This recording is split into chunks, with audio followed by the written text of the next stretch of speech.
Meanwhile, elsewhere, the Prime Minister of Haiti, Ariel Henry, has agreed to resign and make way for a transitional authority as his country wrestles with growing anarchy. He's been stuck in Puerto Rico, unable to return. U.S. officials say he's welcome to remain on U.S. soil if he wishes. Mr. Henry has held the unelected role since the assassination in 2021 of the country's last president. Armed groups have been calling for Mr. Henry to step down, leading to widespread violence. News of his resignation came during a high-level meeting of the Caribbean community in Jamaica. We are pleased to announce the commitment to a transitional governance arrangement, which paves the way for a peaceful transition of power, continuity of governance, an action plan for near-term security, and the road to free and fair elections. It further seeks to assure that Haiti will be governed by the rule of law. This commitment reflects hard compromises among a diverse coalition of actors who have put their country above all differences. To that end, we acknowledge the resignation of Prime Minister Ariel Henry. That was the president of Guyana there, speaking at the CARICOM talks in Jamaica. The U.S. Secretary of State, Antony Blinken, announced a multi-million-dollar aid package for Haiti. What we've seen in recent days, again, should remind us that the already challenging and difficult security situation is now deteriorated even further and makes the multinational support mission even more important than ever.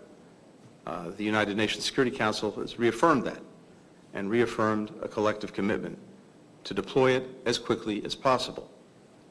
Given this increasingly urgent need, I'm announcing today that the United States Department of Defense is doubling its approved support for the mission from $100 million to $200 million. And that brings the total U.S. support to $300 million for this effort. I'm also announcing additional humanitarian assistance for the people of Haiti, $33 million to further support their health and food security.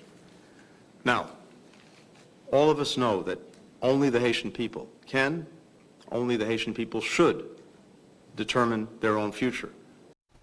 Antony Blinken there. Well, a short while ago, I spoke to Dr. Christopher Sabatini, Senior Fellow for Latin America at the International Affairs think tank Chatham House. It'll be difficult, Tanya. Right now, you're looking at gangs that control almost all of Port-au-Prince. They control most of the major routes outside Port-au-Prince, which will make delivering humanitarian assistance almost impossible. Already, about 60% of the humanitarian assistance that had been delivered to Haitians in the interior of the country was controlled by the gangs, was delivered by the gangs, seized and then delivered.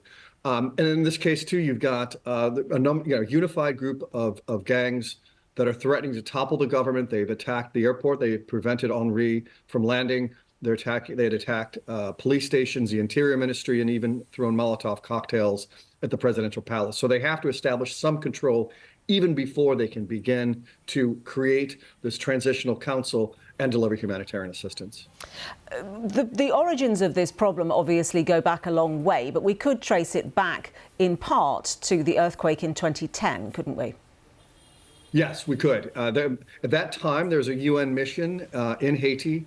And about 96 of the UN peacekeepers that were there were killed, and more than 200,000 Haitians were killed. And the country never rebuilt. It had already been devastated in terms of just political dysfunction, corruption, and violence. And then the earthquake, really, the country never recovered. And as a result, a few years later, the UN mission also left. And since then, it's been left to pretty much just twist in the wind on its own internationally, unfortunately. And what do you make of regional efforts to try to establish a political future there? Antony Blinken, on the one hand, saying that Haiti has to establish its own path forward, but the regional efforts are very much at brokering something, aren't they? That's right, Tanya, although quite frankly, this is too little and too late. In October last year, the UN agreed to some form of a multilateral commitment and security force in the country. The previous president, Morissette, had already been killed. They had an interim government under Henry. It was clear the gangs were gaining an upper hand. And at the time, they only committed troops from Kenya, West African countries, and the Caribbean countries, not sufficient, not battle-tested, not ready to take over the very difficult task of governing a country that was already in the throes of civil war.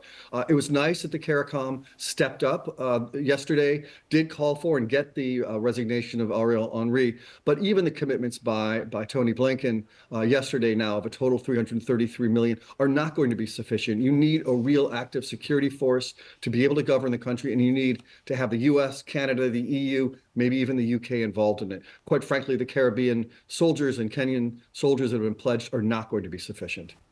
Political insecurity plaguing Haiti.